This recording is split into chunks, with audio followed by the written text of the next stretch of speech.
আসসালামু আলাইকুম প্রিয় শিক্ষার্থীবৃন্দ, আশা করি তোমরা সবাই ভালো আছো এবং সুস্থ আছো। আজকে আমি তোমাদের জন্য একটা শেষ ভিডিও রেকর্ড করতেছি। শেষ মানে তো শেষ না, আসলে বাংলা দ্বিতীয় পত্রের উপর রিটেন যে পার্টটা আছে 70 মার্কের, এটার উপর আর কোনো ভিডিও দিব না। এটাই ফাইনাল ভিডিও। আমি আগে আগে তোমাদেরকে দিয়ে রাখতেছি, এটার কারণ হচ্ছে পরীক্ষার আগে শুধু এমসিকিউ নিয়ে যাতে সময়টা ব্যয় করা যায় এবং পরীক্ষার যে বিষয়গুলো আমাদের বুঝার একটু বাকি থাকে সেগুলোতে যাতে বেশি ফোকাস করা যায়। এটা হচ্ছে রিটেনের উপর 70-এ 70 পাওয়ার একটা টেকনিক আমি শেয়ার করব। প্রতি বছরই আমি শেয়ার করি, এই বছর এটার ব্যতিক্রম হবে না। তোমরা একটু খেয়াল রাখবা যে যেহেতু এতগুলা ব্যাচ আমি সার্ভ করছি, প্রায় 5টা ব্যাচ, তোমরা হয়তো বা 6 নাম্বার ব্যাচ হবা, তো আমার যতটুকু এক্সপিরিয়েন্স আসছে সেই এক্সপিরিয়েন্সটাই শেয়ার করতেছি। এমন আমি প্রথমবার এরকম ক্লাস নিচ্ছি বা হুজুগে দাঁড়াই গেছি তোমাদের সামনে, ঠিক আছে? তো আমরা আসলে কি নিয়ে আলোচনা করব আজকে? আমরা মোটামুটি জানি আমাদের কি কি আছে, সেটা যদি আমি আগে একটু দেখি। সর্বপ্রথম আমাদের রিটেন যে 70 মার্কের অংশটা, সেখানে অনুচ্ছেদ আছে। ফাইন, আমাদের অনুচ্ছেদ আছে। আচ্ছা, অনুচ্ছেদের পর আমাদের কি আছে বলতো? আমাদের পত্র আছে। হ্যাঁ, এই পত্র 6 ধরনের পত্র তোমাদের বইতে আছে। এখন তোমাদের প্রশ্ন আসতে পারে, ভাই কোনগুলা বেশি ইম্পর্টেন্ট? সেগুলো নিয়ে আলোচনা করব। আগে একটু আমরা কারিকুলামটা নিয়ে আলোচনা করি, ঠিক আছে? একটু ফোকাস করো ক্লাসটা। আমি চেষ্টা করব 2 ঘন্টার মধ্যে যাতে ক্লাসটা শেষ হয়ে যায়। আচ্ছা, অনুচ্ছেদ পত্র আমরা জানি সারাংশ সারমর্ম আছে। সারাংশ সারমর্ম আছে আমাদের, মর্ম। ওকে, তারপরে আমরা জানি আমাদের হচ্ছে ভাব সম্প্রসারণ আছে, ভাব সম্প্রসারণ এবং প্রতিবেদন, তাই না? এই গেল, প্রত্যেকটাই মার্ক হচ্ছে 10। আরেকটা আছে 20 মার্ক ক্যারি করে, সেটা কি বলতো? রচনা। আচ্ছা, রচনা। তো তোমাদের যে প্রশ্নগুলো আমরা পাই বা আমি পাই তোমাদের থেকে প্রতি বছরই, এটাও এই বছরও ব্যতিক্রম হলো না, সেটা হচ্ছে কিভাবে লিখলে সর্বোচ্চ মার্ক পাওয়া যায়। এবং একটা কনস্ট্যান্ট কোয়েশ্চেন যেটা তোমাদের থেকে আসেই অলওয়েজ, সেই কোয়েশ্চেনটা হচ্ছে বই নাকি অন্য কোনো সোর্স, নাকি অন্য সোর্স, তাই না? দেখো তো, এই প্রশ্নগুলাই তো তোমরা করবে আমাকে, তাই না? তো আমি রেডি আছি তোমাদের প্রত্যেকটা প্রশ্নের জবাব দিতে। দেখো প্রশ্নগুলা কেমন তোমাদের। বইয়ের বাইরে থেকে এবার প্রশ্ন হবে নাকি ভেতর থেকেই হবে? কনফিউশন। আমি এক শব্দে অ্যান্সারটা দিব, অনলি বুক। কি? অনলি বুক। বইয়ের বাইরের কোনো এক্সাম্পল পর্যন্ত আসবে না তোমাদের, শুধু বই। কিভাবে এত শিওর হয়ে বললেন ভাই? একটু পরে প্রত্যেকটা টপিক যখন আমি তোমাদেরকে দেখাবো, বিগত বছর 2023 সালের থেকে এই বইটা হচ্ছে বোর্ড বই। তার আগে সিলেবাস অন্য একটা ছিল। 2023 পড়ালাম, 24 পড়ালাম, 25 পড়ালাম, 26 পড়াচ্ছি তোমাদের, 27-28 রানিং ব্যাচে আছে। তো সবারই এই বাংলা ভাষার ব্যাকরণ বইটাই কিন্তু পড়ে পরীক্ষা দিতে যেতে হবে। ওকে, এই বইটা। এবার একটু দেখো কোন প্রশ্নের উত্তর কত পাতা করে লিখবো, এটা বলো। তো আমি বারবারই বলি, পাতা গোনা যাবে না, বাক্য গুনতে হবে। কি গুনতে হবে বলো তো? বাক্য গুনে লিখতে হবে। ওকে, বাক্য গুনে গুনে লিখতে হবে। আচ্ছা, এখন কি ভাই বাক্য গুনে গুনে লেখার মতো সিচুয়েশন কি আমাদের আর আছে? নাই, এটা সত্য। পরীক্ষার হলে কি যে বাক্য গুনবা নাকি? এটা কি হয় নাকি? তো কিভাবে লিখবো একটু দাঁড়াও, অ্যান্সার দিচ্ছি। প্রতিবেদন লেখার নিয়ম কেমন হবে? আমরা কি ছক করব? আমরা কি খাম আঁকবো? হ্যাঁ, নাকি আসলে কত বড় হবে, সাইজটা কেমন হবে, কত বাক্যের মধ্যে সীমাবদ্ধ আমরা রাখবো, এটারও কোনো স্ট্যান্ডার্ড নিয়ম আমরা পাই না ভাই। স্কুলের টিচাররা একরকম বলে, বোর্ডের বই একরকম দেওয়া, কি করব বুঝে উঠতে পারতেছি না। এবং আমার প্রতিবেদন লেখার নিয়মের উপর একটা ভিডিও আছে, গত বছর করা, প্রায় 200 মানুষ এটাকে দেখে এবং অ্যাপ্রিসিয়েট করে। চাইলে ওটা এবার দেখতে পারো, অথবা এই ক্লাসের জন্য অপেক্ষা করো। 1, 2, 3, 4, 5 নাম্বার পার্টে আমরা প্রতিবেদন নিয়ে কথা বলবো। এবার একটু দেখো, রচনা কি বইয়ের মতো করেই লিখতে হবে? মানে অনেকে বলে আসলে পয়েন্ট কয়টা হবে, পয়েন্ট কত আমি হচ্ছে পেজ লিখবো। ওকে, বইয়ের মতো করেই লিখবো। রচনা কি বাইরে থেকে আসতে পারে? হ্যাঁ, এই ধরনের প্রশ্নে তোমরা জর্জরিত। আবার অনেককে দেখি দাঁড়ায় সাজেশন দেয়, এটা পড়ো, ওইটা পড়ো, ওইটা পড়ো, বাট এগুলো বইয়ের বাইরে। আমি তো তাহলে এতদিনের অভিজ্ঞতা, আসলে আমার আরো অভিজ্ঞতা অর্জন করতে হবে। বাট এরকম পথভ্রষ্ট হইও না তোমরা, ঠিক আছে? অনলি বই, যদি তুমি রচনাটা বইয়ের মতো করে লিখতে পারো লেখো, নাই নিজের মতো করে লেখো, কোনো সমস্যা নাই তো। সেগুলো নিয়েও আলোচনা করতেছি। এবার দেখো খাম আঁকা লাগবে কোথায়। আমরা কি ভাই পত্রে খাম আঁকবো, নাকি প্রতিবেদনে খাম আঁকবো, নাকি রচনাতে খাম আঁকবো? আচ্ছা, রচনাতে তো মোটেও খাম আঁকা লাগে না, তাহলে আঁকবোটা কোথায়? খামটা কি খুবই গুরুত্বপূর্ণ, নাম্বার কেটে দেয়, এটা নিয়ে একটা কনফিউশন থাকে। ভাই বহু নির্বাচনী ক্লাস কি দিবেন না? বহু নির্বাচনী ক্লাস পাওয়া হচ্ছে 20 তারিখ। 20 তারিখ বলতে বাংলা প্রথম পত্র পরীক্ষাটা দিয়ে আসার পরই একটা বহু নির্বাচনী ক্লাস পাবা। তার আগে আমি কিন্তু টোটাল টেস্ট পেপারের উপরে প্রায় 1500 এমসিকিউর একটা ক্লাস দিছিলাম এবং বলছিলাম এই ক্লাসটার বাইরে প্রশ্ন আসার সম্ভাবনা কম, কারণ একই জিনিস ঘুরে ফিরে পুরো বইটাই তো সলভ করাইছি, তো এর বাইরে আসার তো পসিবিলিটি খুব কম। ঠিক আছে, তো ওই ক্লাসটা দেখে রাখতে পারো। আর পরীক্ষার আগে আমি কোয়েশ্চেন হ্যাকিং ক্লাস দিব একটা, যেটা গত বছরও দিছিলাম। কোয়েশ্চেন হ্যাকিং তো এটা নামকরণ করা, আসলে কোয়েশ্চেন তো আর হ্যাক করা পসিবল না। তো ওয়েট করো, ইনশাল্লাহ এবারও আমি 90টা এমসিকিউ সাইডলাইন করছি। ঠিক আছে, তো চলো শুরু করা যাক। প্রথমে আমরা আলোচনা করব কি নিয়ে? আমরা আলোচনা করব হচ্ছে অনুচ্ছেদ নিয়ে। এই স্লাইডটাতে তোমাদের বইয়ের সূচিপত্রটা আছে। তোমাদের বইতে 14টা অনুচ্ছেদ আছে। অনুচ্ছেদ আসলে কোনগুলা গুরুত্বপূর্ণ, আজকের এই ভিডিওতে সাজেশন লেখার নিয়ম সবকিছু একবারে দিচ্ছি। কোন অনুচ্ছেদটা বেশি গুরুত্বপূর্ণ? দেখো, অনুচ্ছেদ আসে কয়টা করে বলো তো? অনুচ্ছেদ আসে হচ্ছে 2টা করে। আমি 2x দিলাম, 2টা করে আসবে প্রতি বোর্ডে, 2টা করে আসে এবং এই 14টার মধ্যেই 2টা করে আসবে। ঠিক আছে, এমনও দেখা যেতে পারে, যেমন কম্পিউটারের কথা চিন্তা করো, মোটামুটি আমরা ইররেলিভেন্ট কিছু টপিক আছে যার ভিতরে কম্পিউটার অন্যতম, যে ইম্পর্টেন্ট এত কিছু থাকতেও কম্পিউটার কতবার আসছে যদি একটু চিন্তা করো। 1 2 3 4 5, 5 বার কম্পিউটার থেকে কোয়েশ্চেন হয়েছে গতবার। 5 বার, এটা কিন্তু সাজেশনের মধ্যেকার জিনিস না। তখন তুমি বলো ভাই তাহলে কি সাজেশন আসলে কারোটাই ফলো করা উচিত না? দেখো, মানে অনুচ্ছেদ 2টা আসে, একটা এরকম এলোমেলো একটা অনুচ্ছেদ আসছে, বাকি একটার কথা যদি চিন্তা করো ইম্পর্টেন্টের মধ্যেই আসে। এখন কথা হচ্ছে বইয়ের ভেতর থেকে প্রশ্ন হয়েছিল গতবার নাকি বাইরে থেকে, এটা একটু অ্যানালাইসিস করি। দেখো, যেহেতু অনুচ্ছেদ আছে 2টা করে, প্রতি বোর্ডে 2টা করে অনুচ্ছেদ আসবে, সেখান থেকে একটা দিতে হবে, তার মানে 9টা বোর্ডে 18টা অনুচ্ছেদ আসে।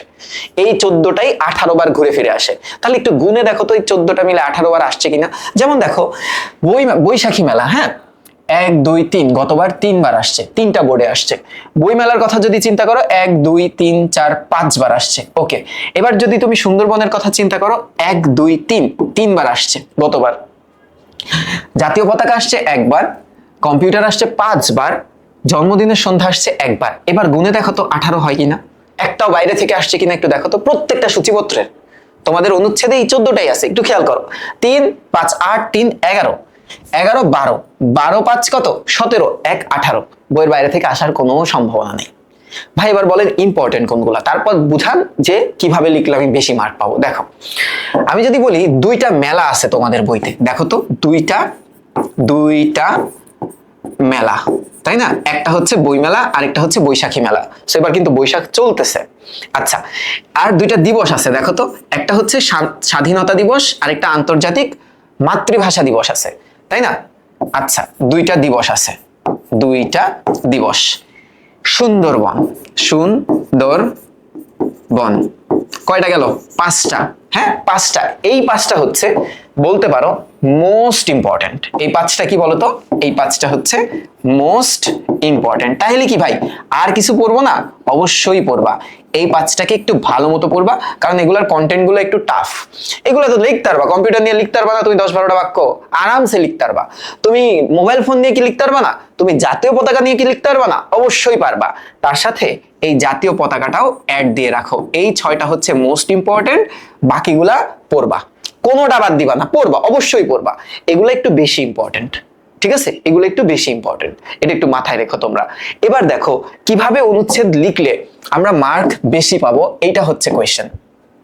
যে ভাই 10 মার্ক তো, 10 মার্ক কি তোলা যায়? 10-এ 10 কি পাওয়া যায়? হ্যাঁ 10-এ 10ই পাওয়া যায়, পাওয়া সম্ভব, আসলেই সম্ভব। বাংলাতে 200-তে 200ও পাইছে, আমাদের চ্যানেলেও ভিডিও আছে, তাদের ইন্টারভিউ আমি নিছি। হ্যাঁ 200-তে 200ও পাওয়া সম্ভব। কিভাবে পাবো? দেখো কাহিনীটা কি জানো, আমাদের ওই যে মানে কাছের মানুষের থেকে আমরা দূরের মানুষের কদরটা বেশি করি না? কাছের মানুষ বলতে এই যে তোমার বইটাই, তোমার বইতে কিন্তু রুলস দেওয়া। এখন তোমরা বলতে পারো ভাই বইয়ের রুলস দিয়ে যদি লিখি নাম্বার কি আসবে? কেন আসবে না? এটা তো বোর্ড কর্তারা এই বইটাকে অ্যাপ্রুভ করে দিছে তোমাদের জন্য। সো এটাই তোমাদের রেফারেন্স বুক, একমাত্র রেফারেন্স বুক।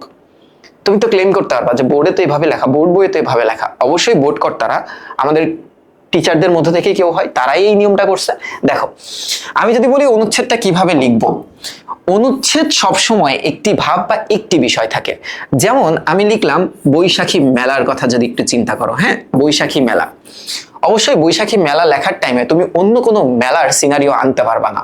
বৈশাখী মেলা কখন হয়, কোথায় হয়, কিভাবে হয়, কি থাকে, কারা জয়েন করে, কিভাবে উদযাপন করি, হ্যাঁ, এবং আমাদের চাওয়া পাওয়া কি থাকে মেলার মাধ্যমে, এই জিনিসগুলো একটা ভাব, অনলি একটা ভাব। ওকে, এবার দেখো একটি অনুচ্ছেদের মধ্যে একাধিক ভাব বা বিষয়ের অবতারণা করা ঠিক না। সো শুধু একটা মেইন পয়েন্ট থাকবে, একটা মেইন পয়েন্ট মানে একটা থিম থাকবে আর কি।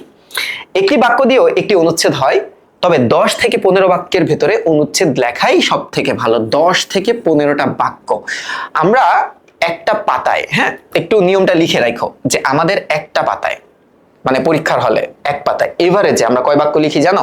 আমাদের হাতের লেখা অনুসারে আমরা প্রত্যেকে এক পাতায় 8 থেকে 10টা বাক্য লিখি, 8 থেকে 10 বাক্য এভারেজে লিখি। ওকে, এভারেজ 8 থেকে 10 বাক্য লিখি। তাহলে আমাদেরকে বলছে যে একটা পারফেক্ট অনুচ্ছেদ লিখতে হলে আমাদের 10 থেকে 15টা বাক্যের মধ্যে সীমাবদ্ধ থাকতে হবে। প্যারাগ্রাফ 10 থেকে 15 বাক্য। আর যদি শব্দের কথা চিন্তা করো, আমরা এক বাক্যে ম্যাক্সিমাম 10 থেকে 12টা শব্দ লিখি। তাহলে আমাদের পুরো অনুচ্ছেদটা মিলাইলে 150 শব্দ হয়। কত শব্দ হয়? 150টা ওয়ার্ড হয়। 150টা ওয়ার্ড, হ্যাঁ এসএসসি লেভেলের জন্য ঠিকই আছে, বা ম্যাক্স 200। হ্যাঁ, এটাও বড় হয়ে যায়। তাহলে দেখো এভারেজ যদি আমার এক পাতায় 8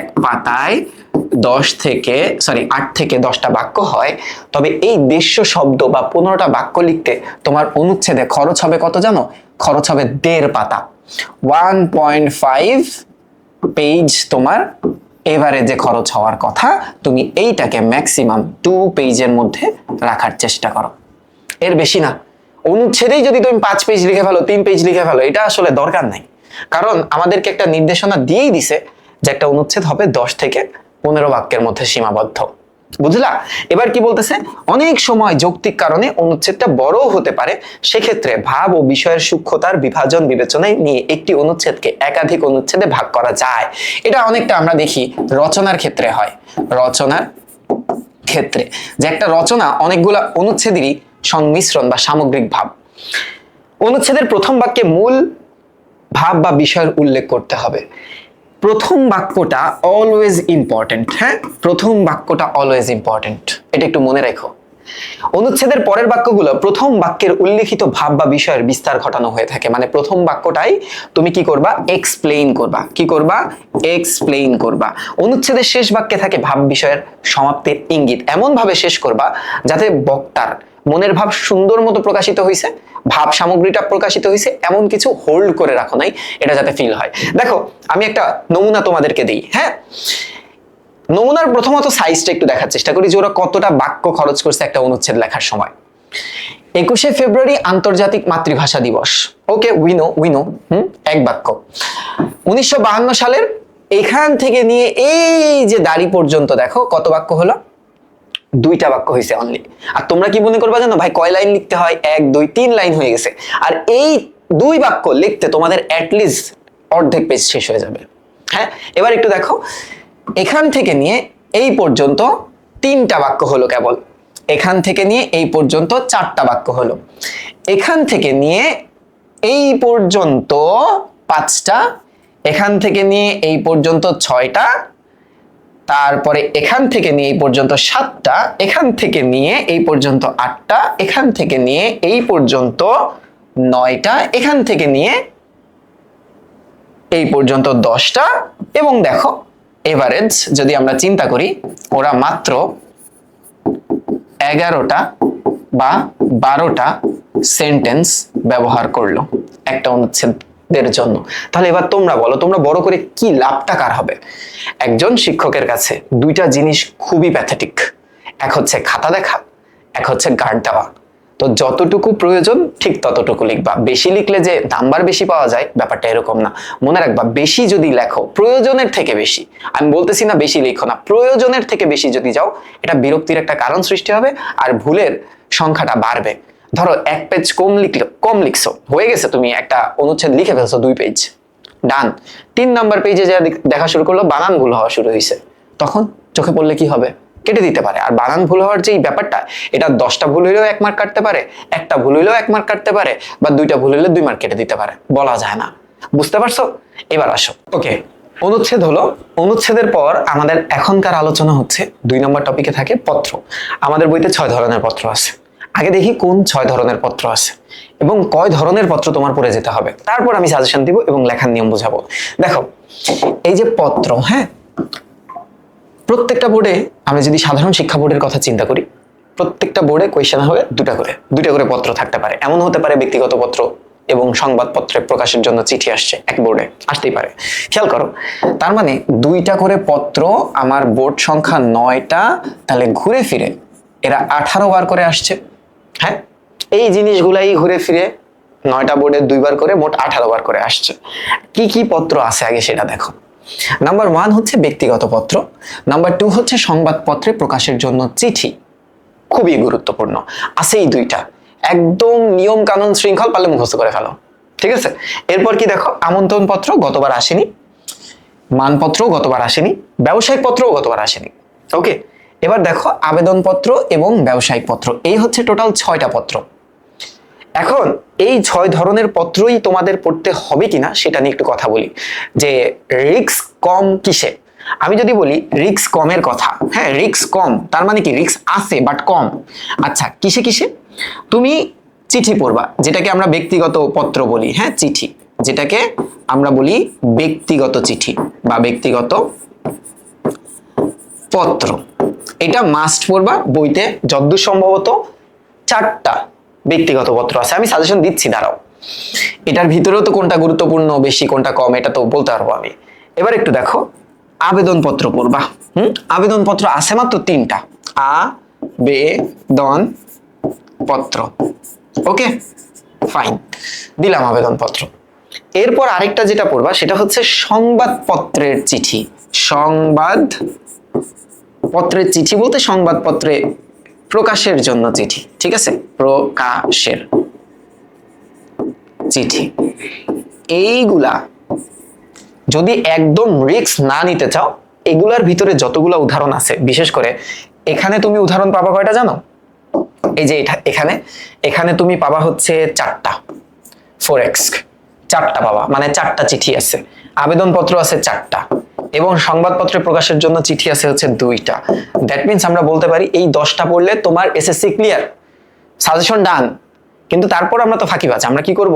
ভাই চিঠির মধ্যে কোনটা গুরুত্বপূর্ণ, ভাই আবেদন পত্রের মধ্যে কোনটা গুরুত্বপূর্ণ, ভাই সংবাদপত্রে প্রকাশের চিঠির জন্য কোনটা গুরুত্বপূর্ণ? আরে বোকা, সংবাদপত্রে প্রকাশের চিঠি আছেই 2টা, এটা আবার গুরুত্বপূর্ণ কি? দেখ, এবার দেখো, আমরা যদি এবার একটু ফাইন্ড আউট করার চেষ্টা করি যে বইয়ের বাইরে থেকে এখানে প্রশ্ন আসার চান্স আছে কিনা, একটু আমরা অ্যানালাইসিস করি। দেখো, যেহেতু 9টা বোর্ডে 2টা করে, মোট 18 বার এই ঘুরে ফিরে কোয়েশ্চেন গুলা হয়েছে। একটু খেয়াল করো, ছুটির জন্য আবেদন, এটা 2 বার আসছে গত বছর বিভিন্ন বোর্ডে, বিশেষ করে ঢাকা বোর্ড এবং সিলেট বোর্ডে। পাঠাগার স্থাপনের জন্য আবেদন, এটাও 2 বার আসছে, ঠিক আছে। এবার একটু দেখো, সড়ক দুর্ঘটনা প্রতিকারের দাবি জানিয়ে পত্রিকায় প্রকাশের উপযোগী যে চিঠিটা, এটা গতবার কয়বার আসছে? 1 2 3, এটা আসছে 3 বার। ওকে, এটা আসছে 3 বার। এবং স্বাস্থ্য কেন্দ্রেরটা আসছে কতবার? 1 2 3 4 5 বার। আয় হায় রে, 5 বার। দেখো, এই 2টার ভিতরে সাজেশন চেয়েও না কেউ, এই 2টাই পড়ে রাখো। স্ট্রাকচার তো সেম, থিম আলাদা। 8 বার আসছে 18 বারের ভিতরে।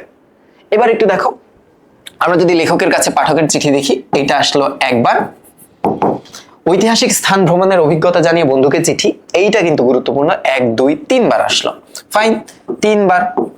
আর এইটা আসছে 2 বার।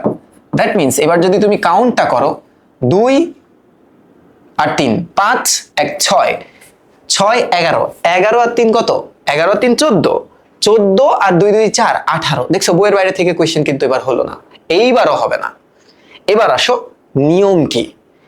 তোমরা যদি বলো, আমি বলতেছি যে তোমাদের এমনি শর্ট করে দিলাম, তোমরা পড়বা ব্যক্তিগত, সংবাদপত্র, আর একটা হচ্ছে আবেদনপত্র, সব পড়বা। কারণ 6টা থেকে তোমাকে 3টা বেশি গুরুত্ব দিয়ে আমি পড়তে বলছি, তার মানে এর ভিতর থেকেও বাদ দিতে হবে তোমাদের। এখন বলো ভাই না আমি আসলে 6টাই পারি, এবার আমাকে ভিতর ভিতর থেকে একটু সাজেশন দিয়ে দেন। এই যে ঐতিহাসিক স্থান, এটা কিন্তু ভালো গুরুত্বপূর্ণ। ঐতিহাসিক স্থান, হ্যাঁ, এটা কিন্তু ভালো গুরুত্বপূর্ণ। এখান থেকে এই দুইটা তো মহা গুরুত্বপূর্ণ, এটা তো বলার অপেক্ষায় রাখে না, মহা গুরুত্বপূর্ণ। আবার এখান থেকে এই দুইটা মহা গুরুত্বপূর্ণ, কিন্তু আমি বলবো এবার সিভি যেটা, হ্যাঁ, এই সিভি এটা লেখার নিয়ম অবশ্যই দেখে যাবা, এবং বইতে যে নিয়ম আছে সেই নিয়মই ফলো করবা। বুঝা গেল? ব্যবসায়িক পত্রটা ইম্পর্টেন্ট খুব কম, খুবই কম। যে স্ট্রাকচার পড়ে যাবে অতটুকুই ডান, জাস্ট স্ট্রাকচারের ধারণাটা নিয়ে যাও। এবার আসো দেখাই, যেহেতু এই 3টা নিয়ে আমি বেশি আলোচনা করতেছি, এই 3টার নিয়মাবলী নিয়ে একটু কথা বলি। এই 3টা নিয়ে প্রশ্ন আসে কিভাবে জানো? যে কোন পাতা থেকে শুরু করব, এইটা নিয়ে কিন্তু একটা বিশাল কনফিউশন থাকে। কোন পাতা থেকে শুরু করব, ওকে, কোন পাতা থেকে শুরু করব, এই প্রশ্নটাই বেশি পাই। বাম পাতা, অলওয়েজ লেফট সাইড থেকে, লেফট সাইডে এবং রাইট সাইড, যেই পাতাটা দুইভাবে দেখা যায়, ঠিক আছে? মানে এটা যদি তোমার পুরা খাতাটা হয়, এই যে দেখো, এটা যদি তোমার পুরা খাতাটা হয়, তুমি লেখাটা শুরু করবা এই পেজ থেকে, এই বাম সাইড থেকে, আর এটা হবে তোমার ডান সাইড। বিশেষ করে যত পত্র আছে সব এই পাতা থেকে লেখার চেষ্টা করবা। এখন আসো ভাই, আমি কত পাতা লিখবো, কত পাতা হবে, হ্যাঁ, কত পাতা হবে, এভারেজে কত পাতা হবে? আমি বলি ম্যাক্স 2 পাতা। ম্যাক্স কত পাতা? ম্যাক্স 2 পাতা। এত বড় লেখার কোনোই মানে হয় না, কারণ এইগুলা দেখার সময় স্ট্রাকচারটা বেশি দেখে। স্ট্রাকচারালি যদি ঠিক থাকে আর দেখার প্রয়োজনীয়তা তারা অনুভব করবে না, ঠিক আছে? এখন প্রশ্ন আসে ভাই, খাম কি আঁকা লাগবে? খাম, হ্যাঁ, খাম কি আঁকা লাগবে? আমি বলবো যদি উক্ত টপিকের সাথে চিঠি কথাটা উল্লেখ থাকে। কোন কথাটা উল্লেখ থাকে? চিঠি, মনে রাখো চিঠি। এখন চিঠি কোন দুইটা? চিঠি হচ্ছে সংবাদ প্রকাশের জন্য চিঠি, আর এই যে ব্যক্তিগত পত্র, এই দুইটার সময় মাস্ট খাম আঁকবাই।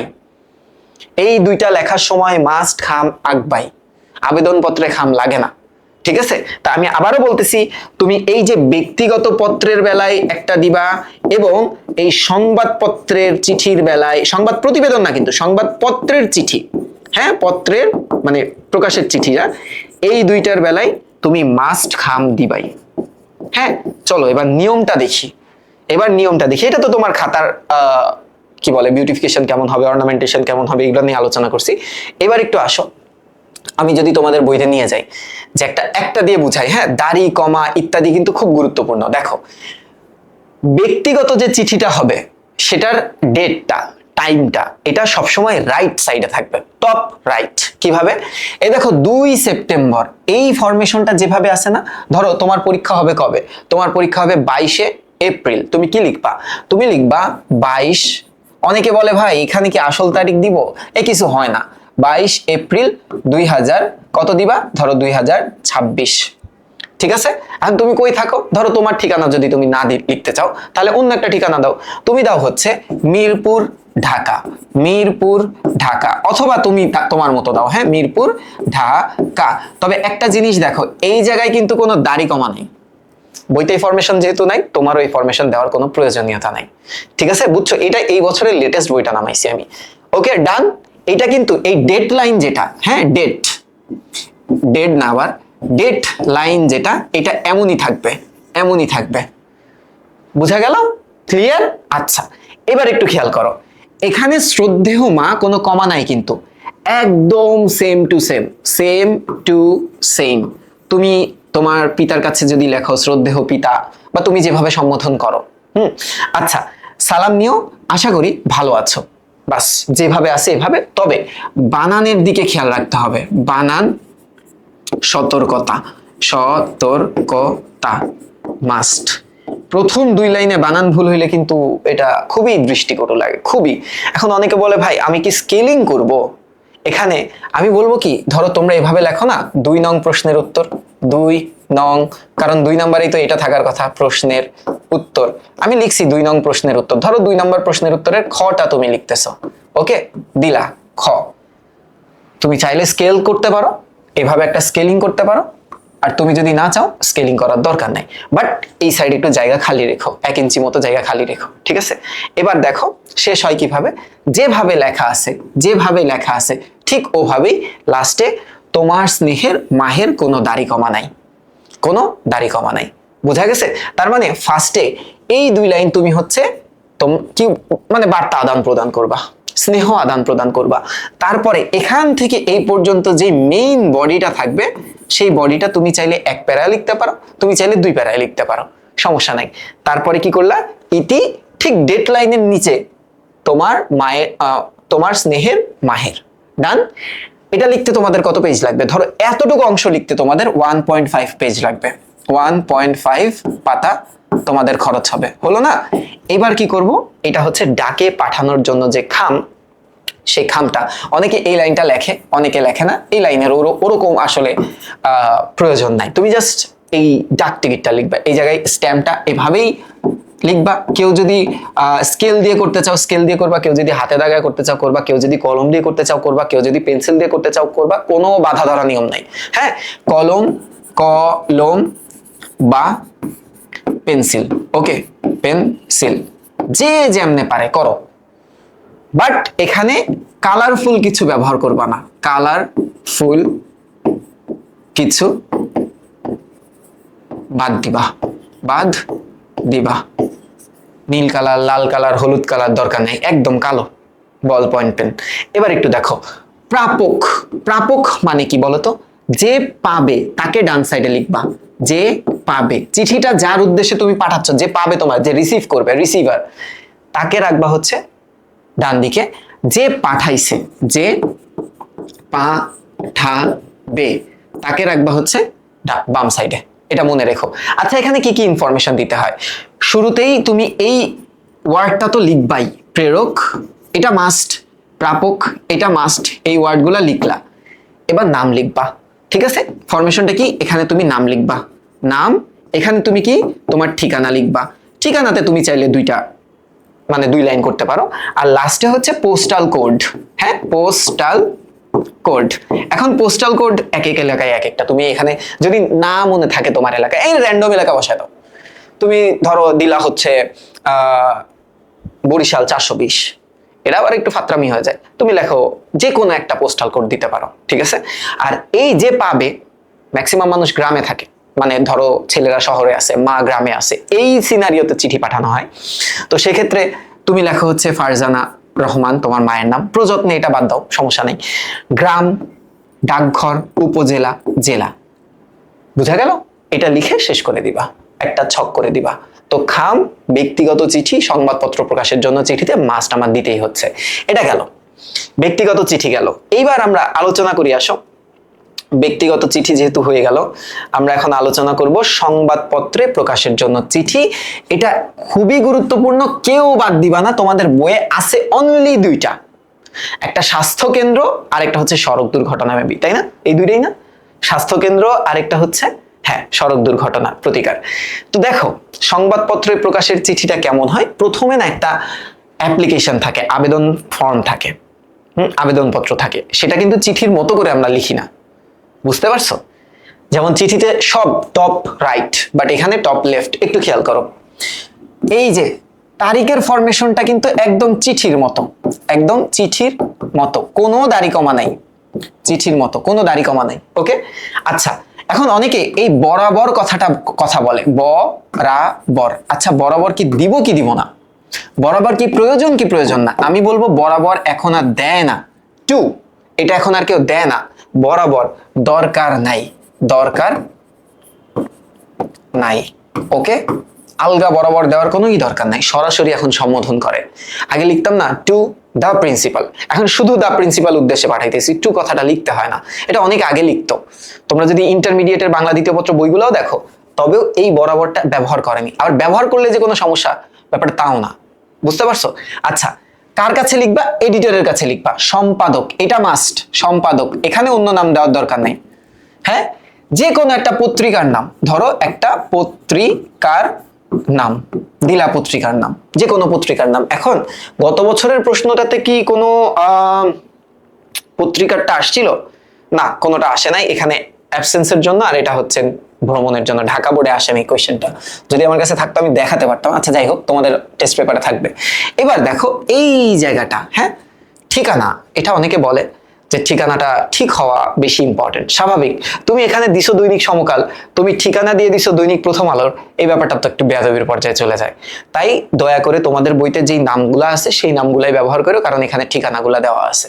ঠিক আছে, তাহলে একটু ঠিকানা মাস্ট, ঠিকানা মাস্ট, পত্রিকার নাম, ঠিকানা মাস্ট। তাহলে কয়টা জিনিস আমার লিখতে হচ্ছে আমি একটু বলি। এই যে ডেট, হ্যাঁ ডেট, তারপর কিন্তু একটা স্পেস, তারপর কি একটা স্পেস, অনলি ওয়ান স্পেস। এরপর তুমি কি দিতেছো, তুমি এডিটর বরাবর সংবাদটা পাঠাবা, তাই না? এডিটর, এটা তো বাংলায় লিখতে হবে আর কি, সম্পাদক। ওকে, সম্পাদক। যে কোনো নাম কি বসাতে পারবো না, লিখবা সম্পাদক বরাবর, কারণ ওই পত্রিকার সম্পাদক কে হবে এটা তোমার অপরিচিত মানুষও হতে পারে। ঠিক আছে, আচ্ছা এরপর কি লিখবো বলতো? পত্রিকার নাম, এনি পত্রিকা, এনি পত্রিকা। কেউ আবার দৈনিক ইন্তেকাল লিখে দিও না, তাহলে আবার সমস্যা হবে। ঠিক আছে, দৈনিক ইন্তেকালের আবার তুমি হচ্ছে সম্পাদকের নাম বসাই দিও না, আমার নাম বসাই দিও না আবার, তাহলে আবার ঝামেলা হবে তোমাদের। এবার একটু দেখো, আচ্ছা পত্রিকার কি বলতো? পত্রিকার নাম, এবার পত্রিকার ঠিকানা, পত্রিকার ঠিকানা, এই অংশটা মাস্ট, এটা করতেই হবে তোমার। ওকে, ঠিকানা। তো এটার জন্য এক লাইন, হ্যাঁ এক লাইন, এটার জন্য এক লাইন, এটার জন্য এক লাইন, আর এই যে ঠিকানার জন্য তুমি দুইটা লাইন ব্যবহার করতেছো। বোঝা গেল তো? এই যে এবার একটা সাবজেক্ট লাইন লাগবে। এখানে মনের মাধুর্য বিষানোর দরকার নাই, তুমি সরাসরি লিখবা যে চিঠিপত্র কলামে প্রকাশের জন্য পত্র, চিঠিপত্র কলামে প্রকাশের জন্য পত্র, দাঁড়ি, ডান, একদম কমপ্লিট, ফুল কমপ্লিট। আচ্ছা, মানে একটা আবেদনপত্রই এটা। মহোদয়, এই মহোদয় কথাটা লেখাই উচিত। জনাব স্কিপ করবা, জনাব বাদ দিবা, জনাব লিখবা না, জনাব লিখবা না। ওকে, জনাব মানে হচ্ছে ইংলিশে মিস্টার, এটা একটু রুড শোনায়। মহোদয় মানে হচ্ছে ডিয়ার, ডিয়ার স্যার, ব্যাপারটা এরকম। তো এই মহোদয় শব্দটাই লিখবা, লিখবা। ওকে, এক লাইন খরচ করবা যে আপনার বহুল প্রচারিত দৈনিককে সংযুক্ত পত্রটি প্রকাশ করার জন্য বিনীত অনুরোধ জানাই। অবশ্যই এখানে রস্যই দিবা, অন্তস্থ অ দিবা না, কারণ এটা বক্তা পক্ষের কথা, বক্তা পক্ষের, অর্থাৎ তুমি হয়ে কথা বলতেছো। তো তুমি হয়ে যখন কথা বলবা তখন অবশ্যই এখানে একটা রস্যইকার থাকবেই। এবার কি বিনীত। এখন অনেকে বলে ভাই বিনীত নিবেদক দিলে কি ভুল হবে? ভুল হয় না, বাট দেওয়ার দরকারই নেই, বইতে তো ইউজ করেনি।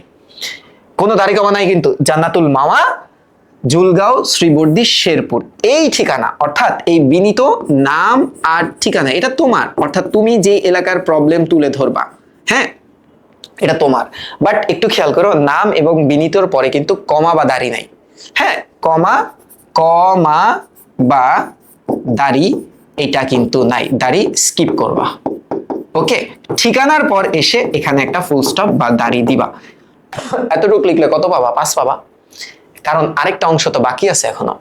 দেখো, যেহেতু সংবাদপত্রে পাঠানো হচ্ছে এবং এটা একটা প্রতিবেদন আকারে সংবাদপত্রে যাবে, অবশ্যই এই জায়গাটা একটু ক্যাচি দিতে হবে, একটু ক্যাচি। ভাই ক্যাচি এখন কোত্থেকে দিব আমি? এখন কি সময় আছে ক্যাচি? না, দরকার নেই, তো বইটা লেখো, কারণ বইয়ের বাইরে তো কোয়েশ্চেন হবে না। বই এর মতো লেখো, বই এর মতো, হুবহু লেখো, তাও কোনো সমস্যা নেই, হুবহু লেখো, নো ইস্যু। বুঝছো? এবার কি ঘটনাটা তুলে ধরো যে তুমি কোন এলাকায় থাকো, সেই এলাকার মানুষ কিভাবে যায়। তার মানে প্রথম যে প্যারাটা হবে সেই প্যারায় তুমি কি প্রবলেম তুলে ধরবা, প্রবলেম তুলে ধরবা। ওকে, সেই এলাকার প্রবলেম তুলে ধরবা। আর এই জায়গায় তুমি হচ্ছে প্রশাসনের দৃষ্টি আকর্ষণ করবা। যেমন দেখো, এলাকাবাসীর দাবি এই করুণ অবস্থা থেকে স্বাস্থ্য কেন্দ্রটি রক্ষা করা হোক, স্বাস্থ্য সেবা মানুষের মৌলিক অধিকার, যথাযথ কর্তৃপক্ষ অবিলম্বে জুলগাঁও স্বাস্থ্য কেন্দ্রটি নিয়মিত চিকিৎসা সেবা নিশ্চিত করতে প্রয়োজনীয় ব্যবস্থা গ্রহণ করবেন বলে জুলগাঁও গ্রামের সাধারণ মানুষ প্রত্যাশা করে। তার মানে এই প্যারাতে তুমি কর্তৃপক্ষের কি তুলে ধরবা বলতো? পক্ষের কি দৃষ্টি আকর্ষণ করবা। কথা বলো না কেন? ও তোমরা তো রেকর্ড ক্লাস দেখতেছো। আকর্ষণ করবা 2 প্যারাতে শেষ করো। খাম তোমরা কি এটা ফাঁকা রেখে দিবা? চাইলে রাখতে পারো, চাইলে ফরমেশন দিতে পারো। তার আগে আমি বলি, এই জায়গায় অবশ্যই নাম এবং তুমি যে এলাকাটাকে রিপ্রেজেন্ট করতেছো সেটার ঠিকানা দিবা। নামের সাথে দাড়ি কমা কিছু নাই, দাড়ি কমা মা নাই, ঠিকানার সাথে দাড়ি আছে, এটা মনে রেখো, দাড়ি আছে। ওকে গেল তো? এবার একটু দেখো, সেম একদম সেম। এই প্রেরক হচ্ছে তুমি। এই যে দেখো কি লিখবো? জান্নাতুল মামা। খুব সুন্দর নাম, মাশাআল্লাহ লিখছি। আর ঠিকানা কি? এই যে জুলগাঁও, শেরপুর। ওকে ডান, একদম ডান। আচ্ছা, প্রাপকটাকে সম্পাদক। কোন সম্পাদক? দৈনিক ইন্তেকাল? না রে বাবা, সমকাল। আচ্ছা সমকাল। ওকে আচ্ছা, কোথায়? এটা ঠিকানাটা তো আমিই জানি না। আমি জানি না কি করবো? আমি কি পরীক্ষা দেবো? আমি তো পরীক্ষা দিছি আইসতে 12 বছর আগে। দেখো কই গেল? এই যে 136 তেজগাঁও শিল্প এলাকা, ঢাকা 1215। আচ্ছা ঢাকা 1215। সো এই পত্রিকার ঠিকানাটা 136 তেজগাঁও শিল্প এলাকা। ওকে, শিল্প এলাকা, ঢাকা। ডান, বোঝা গেল তো? এইটা 2 পাতার মধ্যে লেখার চেষ্টা করো। বোঝা গেল? এইবার আসো আবেদনপত্র। ওকে ফাইন, আবেদনপত্রটা আবার ইজি। আবেদনপত্রটা কি? আবেদনপত্র ভালো ইজি। চলো একটা আবেদনপত্র বের করি তোমাদের সামনে। এই যে দেখো, অ্যাপ্লিকেশন একটা দেখাইলেই তো হয়ে যাবে। প্রথমত তুমি এখানে কি দিবা? একটা ডেট দিবা। ওকে সেম, তুমি এই খ্রিস্টাব্দ কথাটা স্কিপ করতে পারো চাইলে। হ্যাঁ চাইলে বাদ দিতে পারো।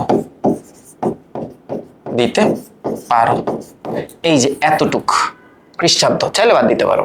তারিখের ফরমেশন সেম, বরাবর বাদ, বরাবর লাগে না।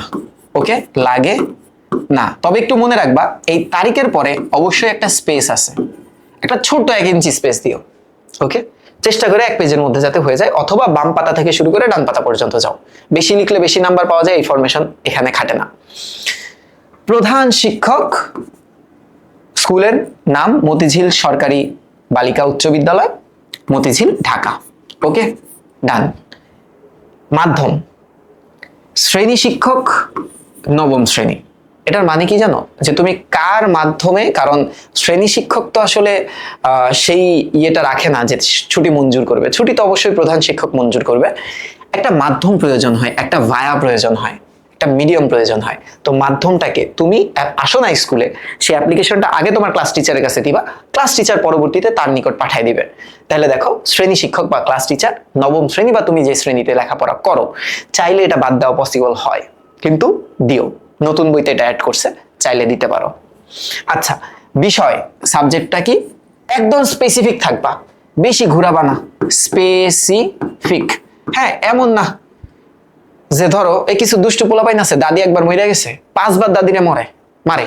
দাদা মরে গেছে 150 বছর আগে, দাদারে 5 বার মারছে। ক্লাস 5-এ কইছে আমার দাদা মরে গেছিল দেখে আমি 7 দিন আসি নাই। ক্লাস 6-এও সেম কথা কইছে, ক্লাস 7-এও কইছে, ক্লাস 8-এও কইছে, ক্লাস 9-এও কইছে, ক্লাস 10-এও কইছে। আমার এক বন্ধু ছিল এরকম। ঠিক আছে, তোমরা আবার মনে করো না এটা সানি ভাই, না সানি ভাই না, আমার এক দুষ্টু বন্ধু ছিল, এই কামই করছে রে ভাই। কারণ 5 বার নতুন নতুন ক্লাস টিচার পাইছে না, ক্লাস টিচার তো জানে না, কিন্তু বন্ধুকেও আর তো নতুন 5 বার পায় নাই, বন্ধুরা তো সেই ছোটতে বড় হয়েছে ওর লাগে। তো এরকম কাজ করার দরকার নাই। হ্যাঁ লিখবা অনুপস্থিতির কারণে ছুটি প্রদানের আবেদন। আচ্ছা এইখানেও মহোদয় কথাটা লিখবা, জনাব স্কিপ করবা, জনাব বাদ দিবা, বাদ, জনাব কথাটা বাদ দিবা। দাড়ি কমা কিন্তু নাই।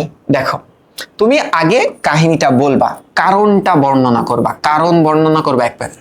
বিনীত নিবেদন, এই যে আমি আপনার বিদ্যালয়ের ছাত্র, নাম ঠিকানা, জ্বরে আক্রান্ত হওয়ার কারণে গত 16ই মে এত তারিখ থেকে এত তারিখ আমি আসতে পারিনি। এখানে কিন্তু বলে দিছে যে জ্বরে আক্রান্ত হওয়ার কারণে, বুঝছো, জ্বরে আক্রান্ত হওয়ার কারণে।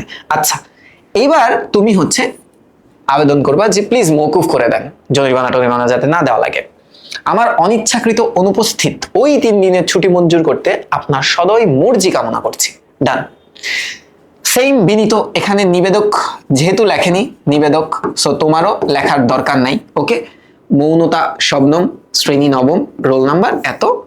আর অ্যাটাচমেন্ট চাইলে দিবা, দিলে কি হয় জানো, মানে এটা সত্যতা যাচাই করা হয়, সংযুতি শিক্ষকের ব্যবস্থাপত্র, বা এটারে কি বলে, এনওসি, তাই না, আর সার্টিফিকেট একটা।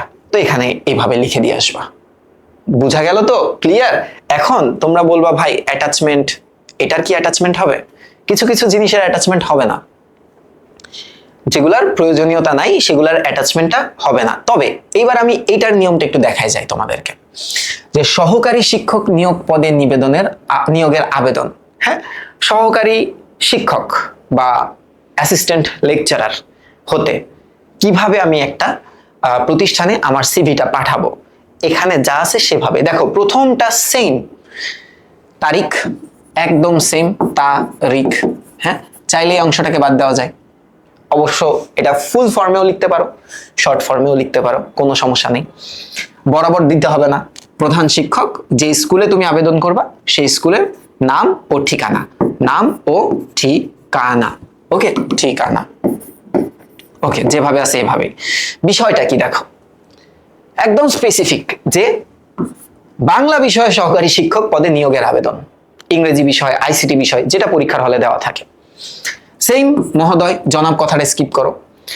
এখানে যেই কথাটা লিখতে হয় সেটা হচ্ছে, তুমি অবশ্যই এই অ্যাডভার্টাইজমেন্ট বা নিয়োগের বিজ্ঞপ্তি কোনো পেপার বা পত্রিকা বা কোনো একটা মাধ্যমে দেখছো। বর্তমানে আমি ফেসবুক পেজে দেখি, আগে মানুষ পত্রিকা কেটে কেটে রাখতো যে এই জায়গায় এতদিনে আবেদন, ওই জায়গায় অতদিনে আবেদন। তুমি এখানে পত্রিকার কথাটা উল্লেখ করবা। কিভাবে? সবিনয় নিবেদন, এই যে গত 30শে সেপ্টেম্বর দৈনিক ইত্তেফাক পত্রিকার প্রকাশিত বিজ্ঞাপনের মাধ্যমে জানতে পারলাম। মানে তুমি কিভাবে জানছো সেই কথাটা উল্লেখ করতে হবে। হ্যাঁ, তুমি কিভাবে জানলা, কিভাবে জেনেছ, জেনেছ। ওকে, এটা তো উল্লেখ করতে হবে। আপনার বিদ্যালয়ে বাংলা বিভাগ বিষয়ে সহকারী শিক্ষক নিয়োগের জন্য দরখাস্ত আবেদন করা হয়েছে। আমি উক্ত পদের একজন প্রার্থী, যে আমি চাই নিজেকে ওই পদে দেখতে। আমার ব্যক্তিগত তথ্য ও শিক্ষাগত যোগ্যতা নিম্নরূপ। সেম একেবারে এইভাবে। ওকে, এতটুক লিখতে আবার 1 পেজ খরচ করো না, এতটুক তোমরা অর্ধেক পেজে লিখবা, অর্ধেক পাতায় লিখবা, এতটুক তোমরা অর্ধেক পাতায় লেখো। আচ্ছা, লিখলা। কি কি রাখতে হবে, কয়টা ইনফরমেশন দিতে হবে? এখানে 9টা ইনফরমেশন আছে, 9টাই দাও। তোমার নাম, মায়ের নাম, বাবার নাম, বর্তমান ঠিকানা, স্থায়ী ঠিকানা, ডেট অফ বার্থ, জাতীয়তা বা ন্যাশনালিটি, ধর্ম এবং শিক্ষাগত যোগ্যতা। একদম বেসিক ইনফরমেশন, ঠিক আছে? এবার শিক্ষাগত যোগ্যতার বেলায় তোমাদের একটু সিরিয়াস হতে হবে। মোটামুটি আমরা যারা অনার্স পাশ করি, তারপরে আমরা বিশ্ববিদ্যালয়, বিদ্যালয় কিংবা মহাবিদ্যালয় বা কলেজ, এগুলাতে আবেদনের যোগ্যতা অর্জন করে ফেলি। তো ফার্স্টে কোন ইনফরমেশনটা লিখতে হয়?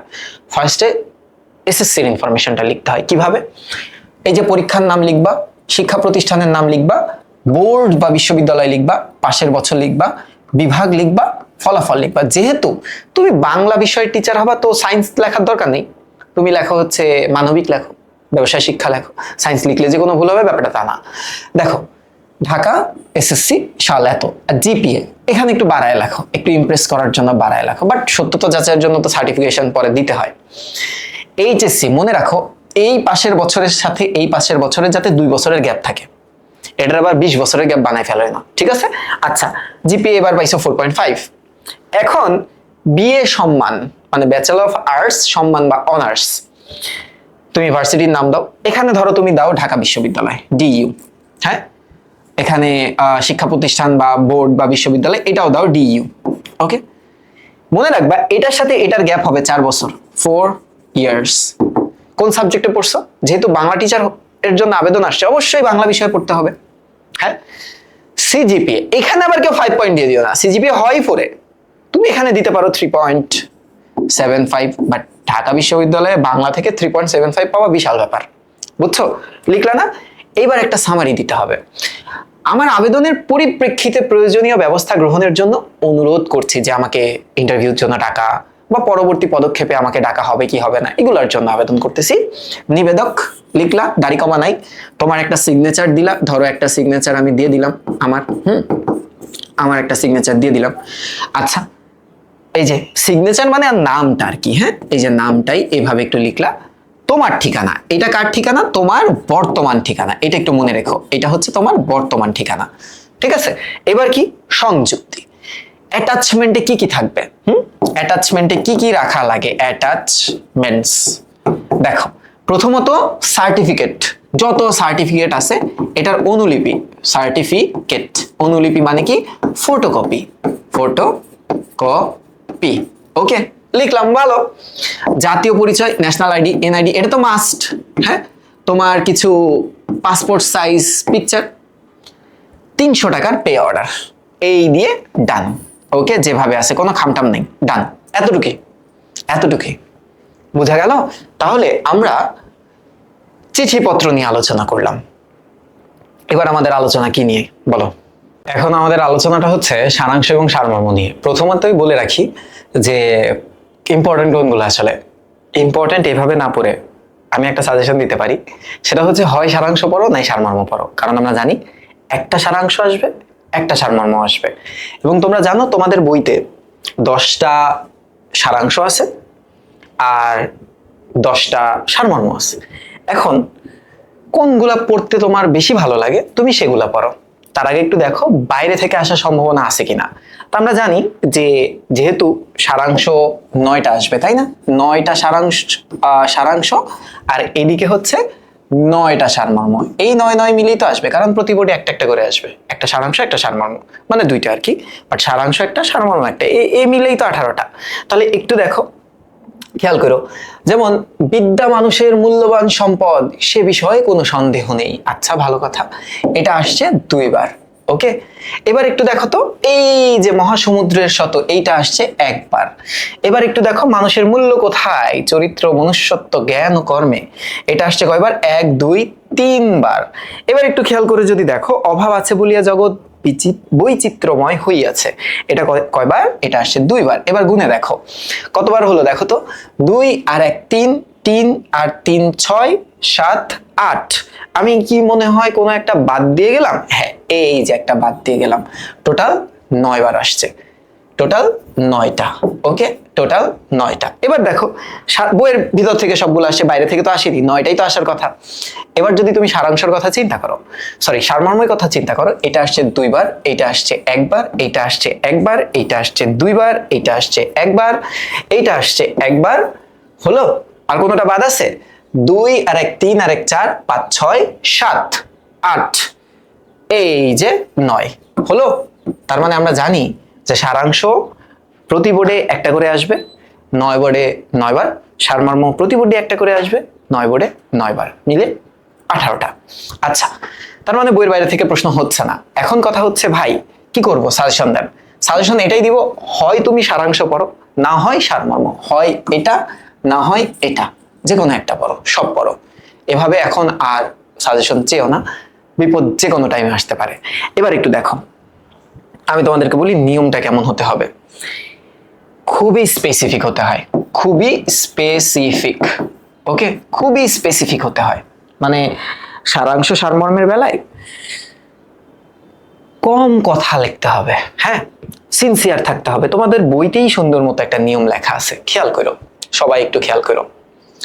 বলছে কি দেখো, রচনার প্রদত্ত রচনার বিবরণ ও ভাবকে অনুসরণ করে সারাংশ সারমর্ম লিখতে হবে। অনধিক 4 বাক্য বা 40 শব্দের মধ্যে সারাংশ সারমর্ম সীমিত থাকতে হয়। দ্যাট মিনস আমি 40টা ওয়ার্ড খরচ করব, 40টা ওয়ার্ড। হ্যাঁ, অনধিক 4 বাক্য মানে তুমি 4টা সেন্টেন্স ব্যবহার করো ম্যাক্সিমাম। ম্যাক্সিমাম 4 সেন্টেন্স, এর বেশি এমন না এটা বেশি লিখলে বেশি মার্ক পাওয়া যায়, এটা কম লিখলে বেশি মার্ক পাওয়া যায়, এক্সাক্ট টু দ্য পয়েন্ট লিখলে বেশি মার্ক পাওয়া যায়।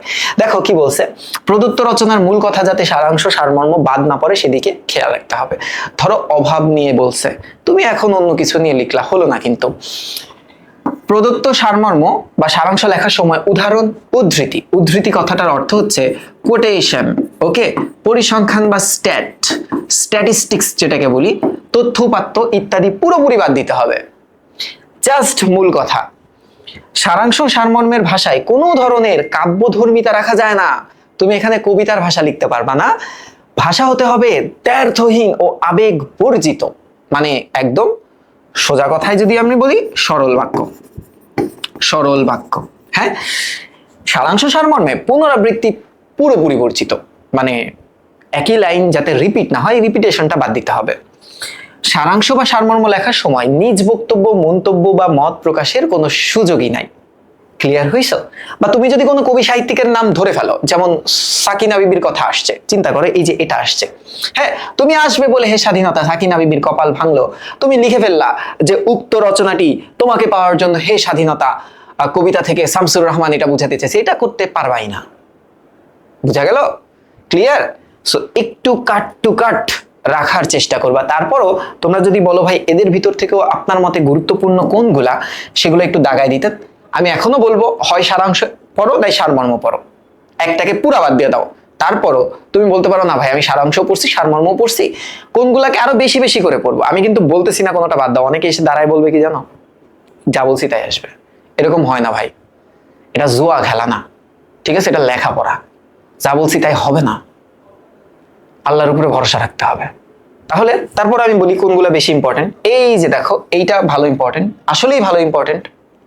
আচ্ছা, এইটা অনেক ইম্পর্টেন্ট, প্রতি বছর আসে এটা। বিদ্যা, এইটা খুব ইম্পর্টেন্ট, প্রতি বছর আসে এটা। হ্যাঁ, মাতৃস্নেহের তুলনা, এটা খুবই ইম্পর্টেন্ট। অভ্যাস, ভয়ানক জিনিস, এটা খুবই ইম্পর্টেন্ট। এগুলা বেশি ইম্পর্টেন্ট, তার মানে এই না যে বাকিগুলাকে বাদ দিয়ে দিবা। যেমন এর আগের বার কম্পিউটারের কথাই চিন্তা করো, অনুচ্ছেদে এটা জীবনেও কেউ দাগায় না, আসছে না 5 বার আসছে, 5টা বোর্ডে আসছে, যদিও ব্যাকআপ ছিল মানুষের, হয়তো বা কম্পিউটার দেয় নাই, অন্য কিছু দিছে। ওকে, এবার একটু খেয়াল করো এখানে কোনগুলো ইম্পর্টেন্ট ভাই, এখানে কোনগুলো ইম্পর্টেন্ট, এটা আমি দাগাচ্ছি না ইচ্ছা করে, কারণ এটা তোমরা জানো এটা সারমর্মটা কি, কারণ তোমরা তো কবিতাটা পড়ছো। এই দৈন্য আসে আসুক, এটা ভালো ইম্পর্টেন্ট। ওরে নবীন, এটা ভালো ইম্পর্টেন্ট। বুঝা গেল? ওরে নবীন আসলে ইম্পর্টেন্ট। বসুমতী, এটা তো এইচএসসি লাইফেও ইম্পর্টেন্ট। আচ্ছা, আসিতেছে শুভ শুভ শুভ দিন, এটা ভালো ইম্পর্টেন্ট। কোথায় স্বর্গ কোথায় নরক, এটা ভালো ইম্পর্টেন্ট। এসেছে নতুন শিশু, তার জন্য জায়গা ছেড়ে দিতে হবে, এটা ভালো ইম্পর্টেন্ট। শৈশবে সদুপদেশ যাহার না রচে, এটা ভালো ইম্পর্টেন্ট। বুঝা গেল? লাস্টে আবারও বলবো, হয় সারাংশ পড়ো নাই সারমর্ম পড়ো। এইবার আমরা পড়বো হচ্ছে ভাব সম্প্রসারণ। এখন ঘটনাটা কি, যে ভাব সম্প্রসারণের বেলায় আমরা এটা, যেটা আমরা সারাংশের বেলায় করতে পারিনি, সেটা আমরা ভাব সম্প্রসারণের বেলায় করব। এটা ভাবটাকে সম্প্রসারিত করব, ভাবটাকে কি করব আমরা, ভাবটাকে আমরা বড় করব। আমি সামনে দেখলাম রেকর্ড হচ্ছে কিনা, পরে দেখবো যে রেকর্ডই হয়নি। আচ্ছা দেখো কি করতে হয়, কতটুকু লিখতে হয়, আগে নিয়মে যাই আমরা। হ্যাঁ, আগে আমরা নিয়মে যাই, কারণ ভাব সম্প্রসারণ আমরা প্রায় 4 পেজ 5 পেজ লিখে আসি অনেকে, বাট স্ট্যান্ডার্ড রুলটা কি বলে সেটা তো আমাদের দেখতে হবে, তাই না? তো চলো স্ট্যান্ডার্ড রুলটা দেখি আমরা, তারপর একটা ধারণা নিই। দেখো এই যে ভাব সম্প্রসারণ, কি কি করব কি কি করব না। ভাই ভাব সম্প্রসারণকে আমি 3 প্যারাই লিখবো, ভাই আমি কি আন্ডারলাইন করব, ভাই আমি কি অন্য কালি দিয়ে লিখবো, ভাই আমি তো লেখকের নাম জেনে গেছি, আমি কি এরকম করব? দেখি কি বলে। ভাব সম্প্রসারণকে প্রধানত 3টি অংশে বিভক্ত করা যায়। প্রথম অর্থে ভাবের অর্থ, দ্বিতীয় অংশে ভাবের ব্যাখ্যা এবং তৃতীয় অংশে একটা তাৎপর্য বা উপসংহার থাকে। আমরা 3টা প্যারা করব, কিন্তু আমরা মূল ভাব, সম্প্রসারিত ভাব, উপসংহার এই কথাগুলা লিখবো না। হ্যাঁ, আমরা 3টা প্যারা করব, 3টা প্যারা করব ঠিকই, আমরা 3টা প্যারা করব ঠিকই, কিন্তু হ্যাঁ, কিন্তু হেডিং দিব না, কিন্তু হেডিং এ, প্যারার হেডিং আর কি, হেডিং এ কিছু লিখবো না। কিছু লিখবো না বলতে এই যে মূল ভাব, হ্যাঁ, এইভাবে লিখার পরে ব্যাখ্যা, এইটা করব না। সম্প্রসারিত ভাব, সম্প্রসারিত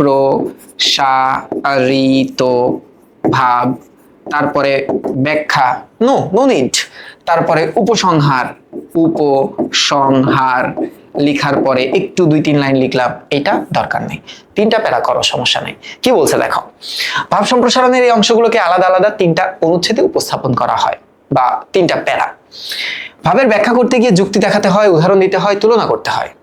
সো এবার তুমি যেটা সারাংশ সারমর্মে পারোনি সেটা এবার এক্সপ্লোর করতে পারবা। ভাবের সম্প্রসারণের বাক্য যাতে পরস্পরের সাথে সম্পর্কযুক্ত হয় সেদিকে খেয়াল রাখতে হবে। প্রয়োজনে সংক্ষিপ্ত উদ্ধৃতি ব্যবহার করা যায়, কোটেশন ব্যবহার করা যায়। ওকে, বুঝছো? বই এটা অ্যাপ্রুভ করলো। ভাব সম্প্রসারণে আলাদা কোনো শিরোনামের দরকার হয় না। মূল ভাবটি রূপক বা প্রতীকের আড়ালে থাকে, তাকে স্পষ্ট করতে হয়। ভাব সম্প্রসারণ করার সময় প্রদত্ত অংশের রচয়িতার নাম উল্লেখ করা যায় না, এটা করার দরকার নেই। আর কম বেশি 200 বা 250টি বাক্য ইউজ করতে পারো, যেটা 20টা বাক্য হবে, সরি 200টা শব্দ বা 20টা বাক্য, বা 250টা শব্দ 20টা বাক্য, এরকম করতে পারো। তা আমি যদি তোমাদেরকে একটু বলি যে কোন জায়গায় কোন বাক্য খরচ করবা, মূল ভাব ব্যাখ্যা করার টাইমে তুমি ম্যাক্সিমাম 4টা বাক্য লেখো। সম্প্রসারিত ভাব লেখার সময় তুমি ম্যাক্সিমাম 12 থেকে 13 বাক্য লেখো। এইটা লেখার সময় তুমি ম্যাক্সিমাম 3 থেকে 4টা বাক্য লেখো। এইভাবে সাজায় লেখার চেষ্টা করো। আর যদি পৃষ্ঠা নাম্বার গোনো, তবে এটা লিখতে তোমাদের 3.5 পাতা মতো খরচ হতে পারে, 3.5 পাতা, এরকমই হওয়ার কথা। বুঝতে পারছো? সো এখন তোমরা বলতে পারো ভাই কোনটা ইম্পর্টেন্ট, সেটা যদি একটু আমাদেরকে বলে দিতেন তাহলে একটু সুবিধা হতো। দেখো, অন্যায় যে করে অন্যায় যে সহে, এটা প্রতি বছর সেরা ইম্পর্টেন্ট, এটা ইম্পর্টেন্ট অফ অল টাইম। এবার দেখো, এই যে আপনি আচারি ধর্ম, ভালো ইম্পর্টেন্ট। হ্যাঁ, আচ্ছা, গ্রন্থগত বিদ্যার পরহস্তে ধন, ভালো ইম্পর্টেন্ট। দুর্জন বিদ্বান হলেও পরিত্যাজ্য, ভালো ইম্পর্টেন্ট। মন থাকলেই প্রাণী হয়, ভালো ইম্পর্টেন্ট। বই কিনে কেউ দেউলিয়া হয় না, ভালো ইম্পর্টেন্ট। মানুষ বাঁচে তার কর্মের মাধ্যমে, ভালো ইম্পর্টেন্ট। ঠিক আছে, বুঝছো তো? আচ্ছা, মেঘ দেখে কেউ করিস না ভয়, ভালো ইম্পর্টেন্ট। কয়টা গেল? 1 2 3 4 5 6 7 8টা। এগুলো বেশি বেশি করে পড়বা, বেশি বেশি। বাকি একটাও কি পড়বো না ভাই? অবশ্যই তুই পড়বি, কেন পড়বি না? হ্যাঁ, কেন পড়বি না? সব পড়বি। মূল বই না পড়লে রেজাল্ট ভালো করার কোনো উপায় নাই। বোঝা গেছে? এগুলো একটু বেশি বেশি করে পড়ো, কারণ এগুলা শব্দগুলো একটু কঠিন। আচ্ছা, সো ভাব সম্প্রসারণ গেল, সারাংশ সারমর্ম গেল। এখন আমরা কি নিয়ে আলোচনা করব? এখন সব থেকে বেশি কনফিউজড যে টপিক নিয়ে মানুষ হয় সেটা হচ্ছে সংবাদ প্রতিবেদন। সেটা নিয়ে এখন আমরা আলোচনা করি, চলো। তাহলে এবার নিয়মটা দেখি যে প্রতিবেদনটা আসলে কিভাবে লেখা উচিত।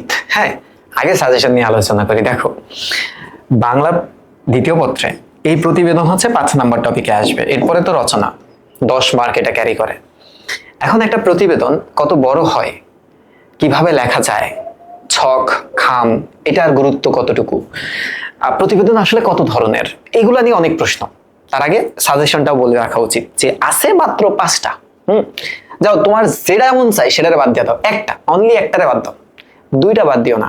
দেখা যাবে তুমি যে 2টারে বাদ দিছো ওই 2টাই পরীক্ষা আসছে, তাহলে ঝামেলা। একটা বাদ দাও, বাকি 4টা থেকে তো একটা পাবাই কমন, 100%। তো দেখা যায় সংবাদ প্রতিবেদন প্রতি বোর্ডে থাকে 2টা। এই 5টাই ঘুরে ফিরে 18 বার আসবে। দেখো, যেমন নবীন বরণ আসছে 2 বার, এলাকার সড়কের দুরবস্থা নিয়ে আসছে হচ্ছে কয়বার? 3 বার। শহীদ দিবস ও আন্তর্জাতিক মাতৃভাষা দিবস নিয়ে আসছে 1 2 3 4 5 6 বার। তোমরা যদি একটু দেখো, বৃক্ষরোপণ নিয়ে আসছে 1 2 3 4 5 6 বার, আর এটা আসছে 1 বার। তাহলে 6 6 12 1 13, 13 আর 5 18, ঘুরে ফিরে এটা আসতেছে। এখন তোমরা যদি বলো সাজেশন দেন, তাহলে আমি বলবো এটারে বাদ দিয়ে দাও, এটারে পড়ার দরকার নেই, এটা বাদ দাও। যাও, একটা কমাই দিলাম, বাদ দাও, বাকি 4টা মাস্ট পড়ো। এখন বলবো ভাই বাকি 4টা মাস্ট, এই দুষ্টুরা, এই তোরা এটা জানিস না সড়কের দুরবস্থা নিয়ে তো তুই সংবাদপত্র প্রকাশের চিঠিও পড়ছিস। এই দুষ্টুরা, এই শহীদ দিবস ও আন্তর্জাতিক মাতৃভাষা দিবস তো অনুচ্ছেদও পড়ছিস, এগুলো তো জানিস, তাহলে এটা বাদ দেওয়ার কি দরকার? দরকার আছে? দরকার তো নাই। হ্যাঁ, এই 2টার একটু কষ্ট করে একটু পড়বি, শেষ। এই 4টার মধ্যে 4টাই পড়ো, একটারে বাদ দাও, যাও। অথবা তোমার যেটা মন চায় তুমি সেটা বাদ দিয়ে দাও, বাকি 4টা পড়ে যাও। এবার আসলে নিয়ম, নিয়মের বেলা একটা জিনিস আছে, যে ছক, ওই যে প্রতিবেদকের নাম, স্থান, ঠিকানা, হ্যান ত্যান ইত্যাদি। খাম, এইটাতে কি দরকার আছে? খামটা কি বাধ্যতামূলক? আচ্ছা ভাই, কোন পাতা থেকে শুরু করব? এটা কি আবেদনপত্রের মতো বাম পাতা থেকে শুরু করব? বাম পাতা থেকে শুরু করব না ডান পাতা থেকে শুরু করব? এটার আসলে বাধ্যবাধকতা নাই, মূলত এই নিয়মগুলোই বেশি দেখা যায়। আমি দুইটা বই রাখতেছি রেফারেন্স হিসেবে, এসএসসি 9-10 যে বইটা বাংলা ভাষার ব্যাকরণ, এই বইটা, এবং ইন্টারমিডিয়েট 2025 সালের অক্ষরপত্র প্রকাশনীর বইটা আমি তোমাদের সামনে অক্ষরপত্র প্রকাশনীর বই এর রেফারেন্স দিয়ে দুইটা বুঝাচ্ছি। তোমরা যে কোনো নিয়মে লিখতে পারো, তবে আমার কাছে যদি জিজ্ঞেস করো আসলে আপনি বলেন তো কোন নিয়মে লেখাটাই বেশি শ্রেয়, আমি বলবো এই যে বোর্ড বইতে যেভাবে আছে সেভাবে। তো বোর্ড বইতে কিভাবে আছে, কিভাবে লিখবো, দেখো কি বলছে। নরমালি একটা প্রতিবেদন যখন আমরা লিখতে আসবো, হ্যাঁ, প্রতিবেদন যখন আমরা লিখতে আসবো কি কি ফলো করব, দেখো আমি প্রতিবেদনের পার্টটা একটু বের করি, আমি না বের করে রেখে গেলাম। আচ্ছা ধরো এই যে প্রতিবেদনের পার্টটা, হ্যাঁ, প্রতিবেদন অ্যাকচুয়ালি দুই প্রকার। একটা হচ্ছে সংবাদপত্রে প্রকাশের জন্য প্রতিবেদন, রিপোর্ট বলা হয় এটাকে, হ্যাঁ, সংবাদপত্রের জন্য। আরেকটা হচ্ছে প্রাতিষ্ঠানিক, প্রাতিষ্ঠানিক। এখন এই প্রাতিষ্ঠানিক প্রতিবেদন তোমাদের নাই, তোমাদের প্রত্যেকটাই হচ্ছে সংবাদ প্রতিবেদন। প্রাতিষ্ঠানিক প্রতিবেদন তোমাদের নাই, কারণ দেখো সংবাদ প্রতিবেদন, সংবাদ প্রতিবেদন, সংবাদ প্রতিবেদন, সংবাদ প্রতিবেদন, ইভেন হাতের লেখা নিয়েও সংবাদ প্রতিবেদন। সো প্রাতিষ্ঠানিকটা তো শিখে লাভ নাই, আছে লাভ? কোনোই লাভ নাই। শিখতে হবে হচ্ছে সংবাদ প্রতিবেদন, সংবাদ প্রতিবেদন অনলি। খুবই ইজি। কিভাবে লেখে? প্রতিবেদন লেখার টাইমে এই হেডিং বা শিরোনাম এটা ক্যাচি হতে হয়, হেডিং বা শিরোনাম। এখন ভাই আমরা তো ক্যাচি কিছু লিখতে পারবো না, আমরা তো অলস, তাহলে তুই বইয়েরটা লেখ, তাইলেই হইলো, সিম্পল। এবার কি কি ফরমেশন দিতে হবে? এই যে এখানে যা জবেদ হোসেন লেখা না, তুমি চাইলে এটা নিজস্ব প্রতিবেদক লিখতে পারো, নিজস্ব প্রতিবেদক এইটা লিখতে পারো চাইলে, হ্যাঁ। মিরপুর ঢাকা, মানে ঠিকানা আর তারিখ, ঠিকানা আর তারিখ লিখলা, হ্যাঁ, দিলা এই চিহ্ন ডাবল দাড়ি, তারপর ঘটনাটা লিখে ফেললা। লিখে ফেলার পর আর কি কিছু দেওয়ার দরকার আছে? আর কিছুই দেওয়ার দরকার নাই। আছে দরকার? দেওয়ার দরকার নেই। তবে মনে রাখবা, একটা সংবাদ প্রতিবেদন লেখার টাইমে কখন, হ্যাঁ, আয়োজনটা কখন, আয়োজনটা কোথায়, কোথায় আয়োজনটা কারা করেছে, হ্যাঁ, আয়োজনটা কবে হবে, আয়োজনে কে আসবে, সরি কবে, হ্যাঁ, আয়োজনে কে আসবে, কে আসবে, আসবে, এই জিনিসগুলো একটু বর্ণনা দিতে হয়।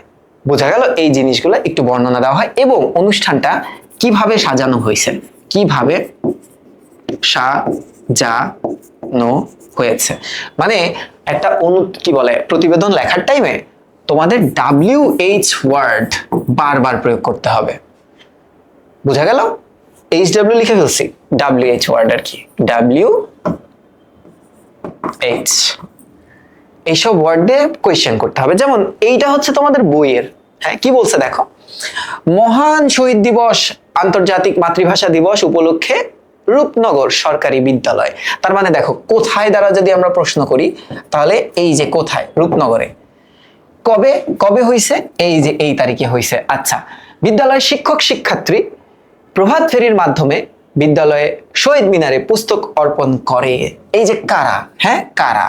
এবার দেখো, এ সময় তাদের সবার কণ্ঠে ধ্বনিত হয় 21-এর গান, আমার ভাইয়ের রক্তে রাঙানো 21শে ফেব্রুয়ারি, আমি কি ভুলিতে পারি। তার মানে এই যে ভাষা শহীদদের প্রতি শ্রদ্ধা জানানোর পর শহীদ মিনার প্রাঙ্গণে আবৃত্তি এবং সঙ্গীতানুষ্ঠানের আয়োজন করা হয়। তার মানে এই যে কিভাবে পালন করা হয়, কিভাবে পালন করা হয়, শিক্ষার্থীরা বাংলা সাহিত্যের প্রখ্যাত কবিদের নির্বাচিত কবিতা আবৃত্তি করে, আবৃত্তি শেষে দেশাত্মবোধক গান পরিবেশন করে বিদ্যালয়ের সাংস্কৃতিক দল। এই যে কিভাবে, কারা অনুষ্ঠানটা আয়োজন করছে।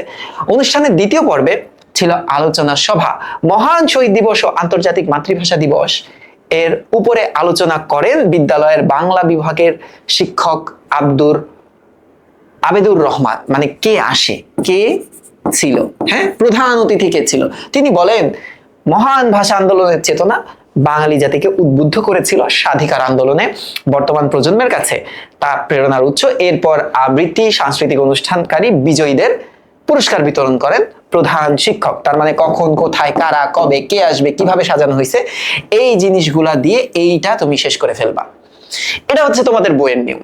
এখন অনেকে বলে এই নিয়মটা আসলে খুব একটা সঠিক নিয়ম না। একটা সংবাদ প্রতিবেদন লেখার আর কি নিয়ম থাকতে পারে? দেখো তাহলে ইন্টারমিডিয়েটের বইটা দেখি কিভাবে লেখা যায়। এই নিয়মটাই অনেকে ফলো করে। কি বলতেছে দেখো, সংবাদপত্রের প্রকাশের জন্য মূলত সংবাদ প্রতিবেদন লিখতে হয় যেটা এসএসসির আছে। যেটা কার আছে? এসএসসির সিলেবাসের। ওকে, এসএসসি এর। তার মানে সংবাদ প্রতিবেদন তোমাদের কিভাবে লিখতে হয় এটা এখন বুঝতে পারবা। ছাত্রছাত্রীরা কোনো পত্রিকার সাংবাদিক অর্থাৎ নিজস্ব সংবাদদাতা, স্টাফ রিপোর্টার, নিজস্ব প্রতিবেদক বা কোনো জেলা থানা প্রতিনিধি হিসেবে সংবাদপত্রে প্রকাশের উপযোগী করে সংবাদ প্রতিবেদন তৈরি করতে পারে।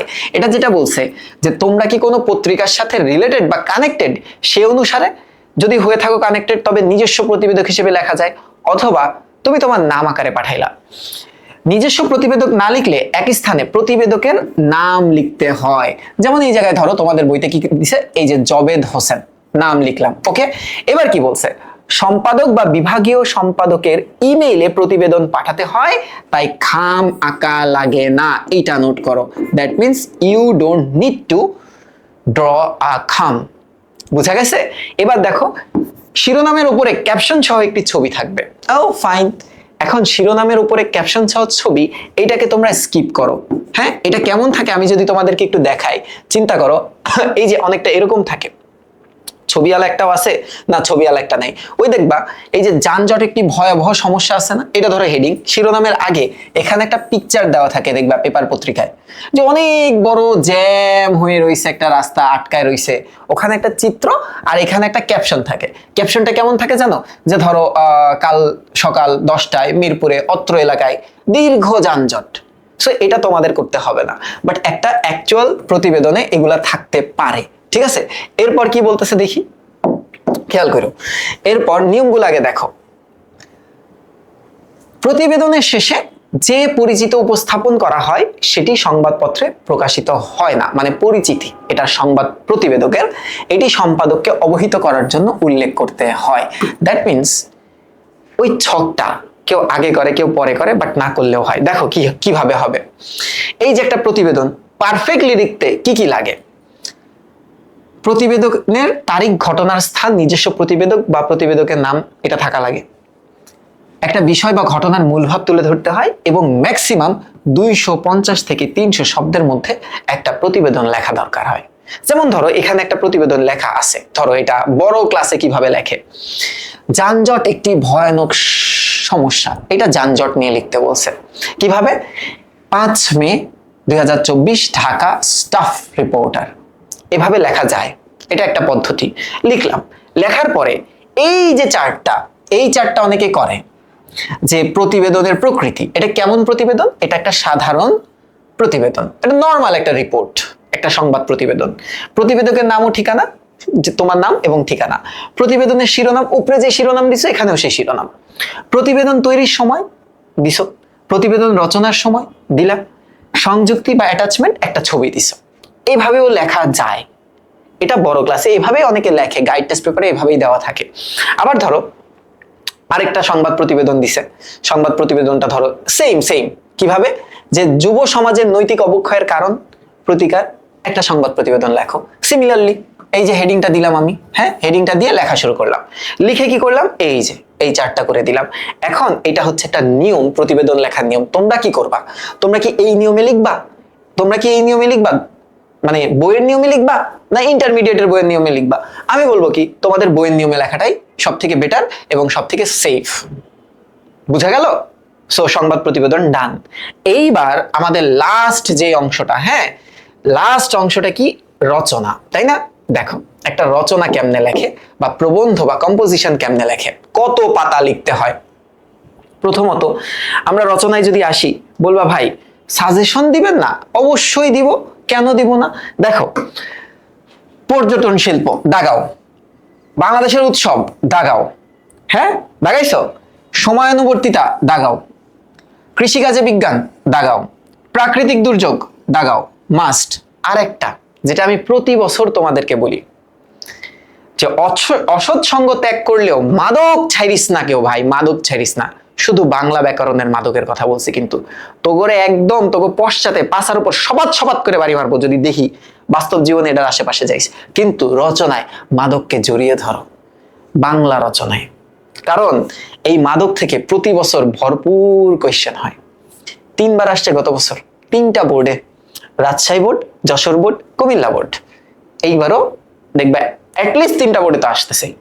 তাহলে এই যে মাদক, এটা একটু দাগাই দিলাম। তাহলে টোটাল কয়টা রচনা পড়তে বললাম তোমাদেরকে? কতটা আছে? 17টা। 17টার ভিতরে 1 2 3 4 5 এই 6টা। এখন ভাই রচনা কয় পেজ লিখবো? ভাই আমি 20 পেজ লিখছি, আমি 50, আমি 100, আমি 200। তোরা কি মানুষ না অমানুষ? আমি আমার একটা কথা বলি, 12 থেকে 15 পেজই এনাফ। 12 থেকে 15 এটাই এনাফ ভাই। কেমনে কেমনে আপনি জানেন না? আমার ওই চ্যানেলের ভাই বলছে 20 পাতা লিখতে। যেই চ্যানেলের ভাইরাই থাকুক না কেন ভাই, আমি বেশি সময় ধরে পড়াইতেছি, অহংকার করে বলতেছি না। আমাদের প্ল্যাটফর্মটা অনেক এক্সপিরিয়েন্সড। আমার হাত দিয়ে 5 নাম্বার ব্যাচ যাইতেছে, অন্য কোনো ভাইয়ের হাত দিয়ে মনে হয় না 5 নাম্বার ব্যাচ যাইতেছে। প্রত্যেকটা ব্যাচের পোলাবাইনটা আমি এই কথা কইছি।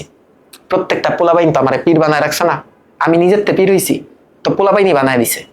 তাহলে আমার উপরে তো তোর ভরসা রাখতে হবে, নাইলে তো হবে না। একটা ফলো কর, ওই ভাইটা ভালো লাগলে ওই ভাইটা দেখ, আমারটা ভালো লাগলে আমারটা দেখ। 4 জায়গার জিনিস মিলাইস না। এক্সপিরিয়েন্স ম্যাটার করে, ঠিক আছে? হয়তোবা এখন আমরা অনেক গুটায় ফেলছি, নিজেদেরকে সাজায় ফেলছি, আমাদের দেখানোর আর কিছু নাই, ঠিক আছে? তো দয়া করে একটু ফোকাস রাখো, এক্সপিরিয়েন্সে একটু ভ্যালু দেওয়া শিখো। আচ্ছা, বুঝা গেল? এখন 12 থেকে 15 পেজ লেখা এনাফ, মোর দেন এনাফ ভাই। কয়টা পয়েন্ট করবে, হ্যান করবো, ত্যান করবে, এত কিছু, এত নাটকের দরকার নেই। তুমি যেভাবে লিখে স্বাচ্ছন্দ্য বোধ করো সেভাবে লিখবা।